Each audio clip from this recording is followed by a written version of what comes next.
Hello అందరికీ నమస్కారం. Welcome to our channel. Chandrababu Naidu లీకులు ఇవన్నీ ఒక ఏదో బంధం ఉన్నట్లు ఏదో పెనవేసుకొని పోయి ఉంటాయి చంద్రబాబు నాయుడు పేరుతో ఈ లీకులన్న పదాలు. ఇంకొక అద్భుతమైన లీక్ ఉంది. జగన్మోహన్ రెడ్డి గారు చెప్పని లీకు గురించి కూడా నేను లాస్ట్లో రివీల్ చేస్తాను. వెయిట్ చేయండి, లాస్ట్ వరకు చూడండి. ముందు జగన్మోహన్ రెడ్డి గారు ఏం చెప్తున్నారో ఒక్కసారి వినండి. చంద్రబాబు నాయుడు గారి అడ్మినిస్ట్రేషన్ ఎలా ఉంటుంది అన్నది ఒకసారి చరిత్ర చెప్తా, ఒకసారి వినండి. 1995 లో 10th క్లాస్ పేపర్ లీక్, 1996 లో ఎంసెట్ ఇంజనీరింగ్ పేపర్ లీక్, 1997 లో ఇంటర్మీడియట్ పేపర్స్ లీక్, 2017 లో 10th సైన్స్ పేపర్ లీక్, 2019 లో 10th పేపర్ లీక్, 2025 లో బిఈడి పేపర్ లీక్.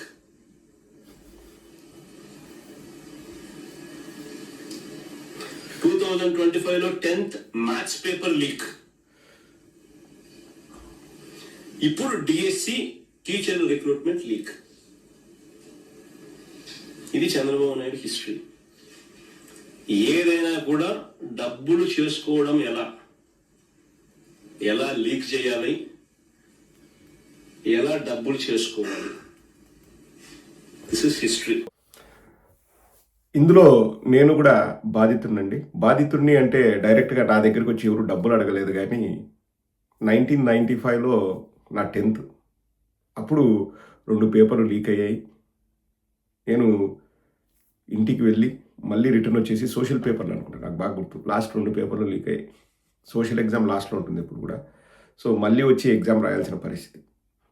అన్నిటికంటే హై డ్రామా అంటే 1996లో ఎంసెట్ పేపర్ లీక్ అయింది. అప్పట్లో ఏం చేసేవాళ్ళంటే, ఇప్పుడు మరి సిస్టమ్ ఎలా ఉందో నాకు తెలియదు, ఒక్కొక్క యూనివర్సిటీకి ఒక్కొక్క ఇయర్ ఎంసెట్ పేపర్ సెట్ చేసే అధికారం ఇచ్చేవాళ్ళు. సో అలా 96లో ఎంసెట్ పేపర్ని అంటే ప్రిపేర్ చేసే ఛాన్స్ ఎస్వి యూనివర్సిటీ వాళ్ళకి ఇచ్చింది ప్రభుత్వం. సో ఎస్వి యూనివర్సిటీ అంటే ఇంకా తిరుపతిలో ఉంటుంది. నేను తిరుపతిలో చదువుకున్న రాయలసీమ కాలేజ్, కాటన్ మిల్స్ అనేవాళ్ళు. ఈ తిరుపతికి రేణిగుంటకు మధ్యలో ఉంటుంది, రైల్వే ట్రాక్ పక్కనే ఉంటుంది కాటన్ మిల్స్ అనే అక్కడ. ఆ క్యాంపస్లో నేను చదువుకున్నా. సో ఏం జరిగిందో ఏమో, చంద్రబాబు తిరుపతికి సంబంధించిన వ్యక్తే. తిరుపతి యూనివర్సిటీలో ఎంసెట్ పేపరు ప్రింట్ అయింది, అక్కడే లీక్ అయింది. అంటే పాపము మా కాలేజీ యాజమాన్యాన్ని కూడా ఎవరికి అలా ఎవరికి ఇవ్వకూడదో తెలియలేదు. అంటే పేపర్ చేతికి వచ్చింది, ఏం చేయాలా అర్థం కాల. సో అందరికీ ఏం చేశారంటే, ఇప్పుడు ఒక ఇంజనీరింగ్ పేపర్ కదా, అప్పట్లో 200 మార్కులు ఎంసెట్లో. ఇంజనీరింగ్ అంటే 100 మ్యాథ్స్, 50 ఫిజిక్స్, 50 కెమిస్ట్రీ.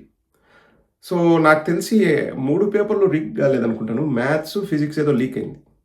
సో 150 క్వశ్చన్లు యాజ్ ఇట్ ఈస్గా ప్రింట్ చేసి అక్కడ ఉన్న వాళ్ళకి, హాస్టల్లో ఉన్న వాళ్ళకు ముందు రోజు నైట్ ఇచ్చారు. ఇవి ఇంపార్టెంట్ క్వశ్చన్స్ రా, ఇవి చదవండి, వస్తాయి ఎగ్జామ్స్లోని. వాళ్ళు ఇవే వస్తాయని ఒక 5 మందినో 10 మందినో పిలుచుకొని చెప్పినా బాగుండేదేమో. ఇది నేను అప్పుడు మా సీనియర్స్ కదా, సెకండ్ ఇయర్లో ఉంది, వాళ్ళు చెప్తే నేను అంటే విన్నది నాకు గుర్తునే చెప్తున్నా. సో అందరికి ఇచ్చారు. కొందరు ఏం చేశారంటే అవే పేపర్లు చలిమంట కూడా కాసుకున్నారు. అంటే ఎందుకు ఈ పేపర్లు, మాకు ఎలాగో సీట్ రాదు, మేము ఎలాగో చదవలేదు, ఈ ఇంపార్టెంట్ క్వశ్చన్లు వస్తాయని. కానీ కొందరు ఎగ్జామ్ బయటికి అంటే రాసి బయటకు వచ్చిన తర్వాత నాకు ఖచ్చితంగా ర్యాంక్ వస్తుంది, నిన్న ఏవైతే ఇంపార్టెంట్ క్వశ్చన్లు ఇచ్చినారో అచ్చుకుద్దినట్టు అవే దిగినాయని చెప్పేసి ఒక అతను అయితే ఇంకా మా సీనియరు ఆ కొండకు పోయి డైరెక్ట్గా ఎగ్జామ్ హాల్లోంచి ఇంకా నేను రిజల్ట్స్ కోసం కూడా వెయిట్ చేయాల్సిన అవసరం లేదు, నాకు ర్యాంక్ వస్తుందని పోయి గుండు కూడా కొట్టించుకుని వచ్చినాడు. ఎందుకంటే మొత్తం ఆ ఇంపార్టెంట్ క్వశ్చన్స్ చదువుకొని వెళ్ళాడట, బట్టి అవే వచ్చాయి. ఎక్కడ తెలిసింది పేపర్ లీక్ అయిందంటే, ఇప్పుడు రాయలసీమ హాస్టల్ ఉంటుంది, రాయలసీమ డే స్కాలర్స్ క్యాంపస్ ఉంటుంది. అక్కడ ఇక్కడ ఫ్రెండ్స్ ఉంటారు, 10th క్లాస్ ఒకే చోట చదివిన వాళ్ళు వీళ్ళు. కొందరు డే స్కాలర్స్లో జాయిన్ అయ్యారు, కొందరు హాస్టల్లో జాయిన్ అయ్యారు. హాస్టల్ వాళ్ళకు మాత్రమే ఇంపార్టెంట్ క్వశ్చన్లు ఇచ్చి డే స్కాలర్స్ వాళ్ళకు ఎందుకు ఇవ్వలేదు అని చెప్పేసి, ఏవైతే ఇంపార్టెంట్ క్వశ్చన్లు ఇస్తారు కదా, ఆ ఇచ్చిన క్వశ్చన్ పేపర్లను, అంటే ఇది ముందు రోజు జిరాక్స్ చేసి ఇచ్చింటారు కదా ఎగ్జామ్కి ముందు రోజు, ఆ పేపర్లను ఈ డే స్కాలర్స్ పేరెంట్స్ తీసుకెళ్ళి పోలీస్ స్టేషన్లో కంప్లైంట్ ఇచ్చారు. చూడండి, ఎగ్జామ్లో వచ్చిన క్వశ్చన్స్ అంట ఇవి, యాజ్ ఇట్ ఈస్గా వచ్చాయంట, ఇంపార్టెంట్ క్వశ్చన్స్ అని హాస్టల్లో ఉన్న వాళ్ళకి ఇచ్చారు, డే స్కాలర్స్కి ఇవ్వలేదు అని. మేము హాస్టల్లో ఉన్నాం. అంటే నేను అప్పటికి ఫస్ట్ ఇయర్, నేను ఎంసెట్ రాయలేదులేండి, అండ్ నేను బైపీసీ, అది ఇంజనీరింగ్ పేపర్ లీక్ అయింది. సో మేము ఇంటర్ ఫస్ట్ ఇయర్లో ఉన్నప్పుడు అదొక దరిద్రం. ఇంకా తర్వాత నేను సెకండ్ ఇయర్ రత్నం కాలేజీలో జాయిన్ అయ్యా. మా సెకండ్ ఇయర్ అప్పుడు మళ్ళీ ఇంటర్ సెకండ్ ఇయర్ పేపర్లు లీక్. నేను విజనరీని, నేను ప్రపంచానికి చదువు చెప్తా, ఇంకా నా అడ్మినిస్ట్రేషన్ ఎవరు అసలు ఇంకా టచ్ కూడా చేయలేరు, నా దరిదాపుల్లో కూడా రాలేరు, నేను కరక్కట కొంపలో కూర్చొని అందరూ టాయిలెట్కి వెళ్తున్నారో లేదా చెక్ చేస్తా, వాళ్ళు ముడ్డి కడుక్కుంటున్నారో లేదా చెక్ చేస్తా, టిష్యూస్ వాడుతున్నాడా లేకపోతే చెంబులో నీళ్లు వాడుతున్నారా కూడా నేను చెక్ చేయగలను, నాకు ఆ కెపాసిటీ ఉంది, నేను విజనరీని, నేను విజువలైజ్ చేస్తా. ఏంది నువ్వు విజువలైజ్ చేసేది? నువ్వు ముఖ్యమంత్రి అయినాక ఈ లీకులు. జగన్మోహన్ రెడ్డి గారు చిట్టా విప్పారు, అవన్నీ కూడా జరిగినాయి. 1 కాదు 2 కాదు, చెప్పుకుంటూ పోతే 2017లో 10వ తరగతి పేపర్ లీక్, సైన్స్ పేపర్, 2019లో మళ్ళా 10వ తరగతి పేపర్ లీక్, 2025లో బిఎడ్ పేపర్ లీక్, 2025లో 10వ తరగతి మ్యాథ్స్ పేపర్ లీక్, ఇప్పుడు డిఎస్సి పేపర్ లీక్. ఇంకొక లీక్ కూడా ఉందండి. చంద్రబాబు నాయుడుకు సీక్రెసీ మెయింటైన్ చేసేది తెలియదు. ఇంకొక పెద్ద అతి భయంకరమైన లీక్ ఏది తెలుసా? ఈ పాటికి మీరు పసిగట్టే ఉంటారు, తెలంగాణ వాళ్ళు ఈజీగా పసిగట్టగలరు. మా వాళ్ళు briefed me, I'm with you, don't bother, phone call leak. తర్వాత రేవంత్ రెడ్డి సంచుల్లో డబ్బులు తీసుకెళ్ళి స్టీఫెన్సన్కి ఇస్తూ అక్కడ ఆ వీడియో లీక్. పోనీ అయ్యన్న సక్కంగా చేసినట్టే అది కూడా సక్కంగా చేసే చేత కాదు, ఆడ కూడా అవి కూడా లీక్. నా అడ్మినిస్ట్రేషన్ గొప్పది, ఇంకా నా అంత గొప్పోడు ఉండడు అని చెప్తాడు. ఎటువంటి గొప్పవాడు అన్నది జగన్మోహన్ రెడ్డి గారు చెప్తారు, వినండి.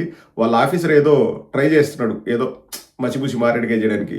ఒక నేషనల్ లెవెల్లో గోల్డ్ మెడల్ వచ్చిన వ్యక్తి ఆ గోల్డ్ మెడల్ అప్లోడ్ చేయలేదంట, సిల్వర్ మెడల్ అప్లోడ్ చేసినట్ట, అతనికి ఉద్యోగం ఇవ్వలేదంట. జగన్మోహన్ రెడ్డి గారు దీనిపైన 2 విషయాలు చెప్తారు, ఒకసారి వినండి, వినేసి ముగించేద్దాం. నేషనల్ గేమ్స్ గోల్డ్ మెడలిస్ట్ 1:1 పిలిచినారు, కాల్ లెటర్ 1:1 కాల్ లెటర్ పిలిచినారు, సర్టిఫికేట్ వెరిఫైడ్, ఉద్యోగం రాలే. Anigi Durgaiah online application submit చేస్తున్నప్పుడు ఈయన మనకి సబ్మిట్ చేసిన అప్లికేషన్ ఛాంపియన్షిప్ లో silver medal, national games gold medal అనేది సబ్మిట్ చేయట్లేదు ఈ క్యాండిడేట్. గోల్డ్ మెడల్ వచ్చిన సిల్వర్ మెడల్ ఎందుకు రాస్తాడే? ఆయన ఇంకొకటి, ఆయన నువ్వు పాల్గొన్నందుకే ఇస్తున్నావు. ఈయనకు మెడల్ వచ్చిన మెడల్ అయితే మెడల్ అయితే వచ్చింది, మెడల్ వచ్చిన మెడల్ అయితే నువ్వు పాల్గొన్నందుకే ఇస్తున్నావు ఉద్యోగాలు. అది కూడా inter college, inter district, inter university. ఇదేమో నేషనల్ గోల్డ్ మెడలిస్ట్. ఏదో మెడల్ నువ్వు చెప్పినట్టు గోల్డ్ మెడల్ అప్లోడ్ చేసి 20 మెడల్ అప్లోడ్ చేసినట్టు అదే అనుకుందాం. 50 మెడల్ అయితే వచ్చింది కదా. భలే చెప్తారు జగన్ అన్న. 50 మెడల్ అయితే ఏముందబ్బా, inter college, inter district, inter university ఛాంపియన్షిప్స్లో పాల్గొంటేనే ఉద్యోగాలు ఇస్తున్నారు. నేషనల్ లెవెల్లో పాల్గొంటాడు అబ్బా, సరే గోల్డ్ లేకపోతే సిల్వర్ వచ్చిందిలే, ఏమి సిల్వర్కి ఇవ్వాలి కదా. 1-1 వెరిఫైడ్, సర్టిఫికేట్స్ వెరిఫైడ్, ఉద్యోగం రాలే. ఎందుకు రాలే అది కూడా ఇప్పుడు నెక్స్ట్ ఇంకొక వీడియోలో వినిపిస్తుంది చూడండి. ఒక అధికారి, ఆ సంబంధిత అధికారి, అతను నార్త్ ఇండియన్ అనుకుంటా, తెలుగు కూడా బాగా అంటే నేర్చుకున్నాడు, మెచ్చుకోవాలి. కానీ స్పష్టత లేదు తెలుగులో, అంటే తెలిసిపోద్ది నార్త్ ఇండియన్స్ తెలుగులాగా ఉంది. ఆ అధికారి మాట్లాడతారు, జగన్మోహన్ రెడ్డి గారు ఏం మాట్లాడతారు ఒకసారి వినండి. స్పోర్ట్స్ పర్సన్స్ అంటే ఎవరైతే ఆ స్పోర్ట్స్ డిసిప్లిన్స్ లో ఆ కన్సర్ట్ ఛాంపియన్షిప్ లో ఆడారు. అది ఎట్లా తెలుస్తుంది? ఇక్కడ మెయిన్ ఇష్యూ అది. ఇక్కడ సర్టిఫికెట్ ఇచ్చేది ప్రభుత్వం కాదు, శాప్ కాదు. ఇక్కడ సర్టిఫికెట్ ఇవ్వడం బాధ్యత ఇక్కడ associations the, federations the, university games universities the. Soft ball association అధ్యక్షుడు ఎవరు తెలుసా? మన టీడీపీ ఎమ్మెల్యే ఆముదాల వలస కూడా రవికుమార్. ఇంకా ఆశ్చర్యం, జూడో అసోసియేషన్ గౌరవ అధ్యక్షుడు ఎవరు తెలుసా? జూడో అసోసియేషన్ గౌరవ అధ్యక్షుడు విశాఖపట్నం ఎంపీ లోకేష్ తోడలుడు, ఎంపీ భరత్. అంటే వీళ్ళే పాల్గొన్న సర్టిఫికెట్లు ఇస్తారు, వీళ్ళే వాటిని ధృవీకరిస్తారు. కేవలం ఆటల్లో పాల్గొన్నట్టుగా సర్టిఫికెట్ ఉంటే చాలు. Forget about medals, forget about backup certificates. కేవలం ఆటల్లో పార్టిసిపేట్ చేస్తే చాలు. అదే అండి, మెడల్స్ కూడా అవసరం లే, పార్టిసిపేట్ చేస్తే చాలంట. ఆ అధికారి క్లియర్గా చెప్తాడు, గవర్నమెంట్ ఇవ్వదు సర్టిఫికెట్స్, ఆ స్పోర్ట్స్ అసోసియేషన్స్ ఏవైతే ఉంటాయో వాళ్ళు ఇస్తారు సర్టిఫికెట్, వాళ్ళు ధృవీకరిస్తారని చెప్తున్నారు. ఇంక ధృవీకరించేది ఎవరు? జూడో గౌరవ అధ్యక్షుడు భరత్, భరతేనా, శ్రీ భరత ఏదో అతని పేరు. అలాగే కూన రవికుమార్, ఇంకొక ఆముదాల వలస ఎమ్మెల్యే అంట, అతను ఇంకోటి ఏదో స్పోర్ట్ చెప్పారు, దానికి అతను అధ్యక్షుడు. సో వాళ్ళు సర్టిఫై చేస్తారు, ఇతను పాల్గొన్నాడు. పాల్గొంటే ఇంకా అయిపోయి వాళ్ళకు ఉద్యోగం. పాల్గొన్నారని చెప్పేది వాళ్ళే, ఉద్యోగాలు ఇచ్చేది వాళ్ళే, సర్టిఫికెట్ లేకోకుండా తీసేసేది వాళ్ళే, మీరు అప్లోడ్ చేయలేదని చెప్పేది వాళ్ళే. ఇది ఒక visionary vision. Administrator, great administrator. మీరు కడుక్కున్నారా లేదా? చంద్రబాబు నాయుడు కరకట్ట నుంచి చూస్తాడు. టిష్యూస్ వాడారా లేకపోతే చెంబులో నీళ్లు వాడారా? చెంబా చూస్తాడు. గుర్తుపెట్టుకోండి, కేర్ఫుల్. అడ్మినిస్ట్రేషన్లో చంద్రబాబు తోపు, వీలైతే ఆపు. కరకట్టకు కూతవేటు దూరంలో ఆయన 2014 నుంచి 19 వరకు అధికారంలో ఉన్నప్పుడు ఒక బోటు నీళ్ళల్లో గల్లంతై 17 మందో 16 మందో చనిపోయారు. ఎక్కడ టూరిజం అని చెప్పేసి పర్మిషన్ లేకోకుండా, సరైన రూల్స్ అండ్ రెగ్యులేషన్స్ లేకోకుండా బోట్లు తిప్పేవాళ్ళు. ఆయన ఇంటికి ఒక 10-15 కిలోమీటర్ల దూరంలో. దాని గురించి అడిగితే తప్పు నాది కాదు, వాట్ ఐఎమ్ సేయింగ్ తప్పు నాది కాదు, ఆ బోటు వాళ్ళది తప్పు అంటాడు. ఎక్కడో 100 కిలోమీటర్లో మీరు టాయిలెట్ కడుక్కుంటున్నా లేదా చెక్ చేస్తాడంట. అదే ఆయన విజనరీ. వినేవాడు వీపీ అయితే చెప్పేవాడు చంద్రబాబు. అది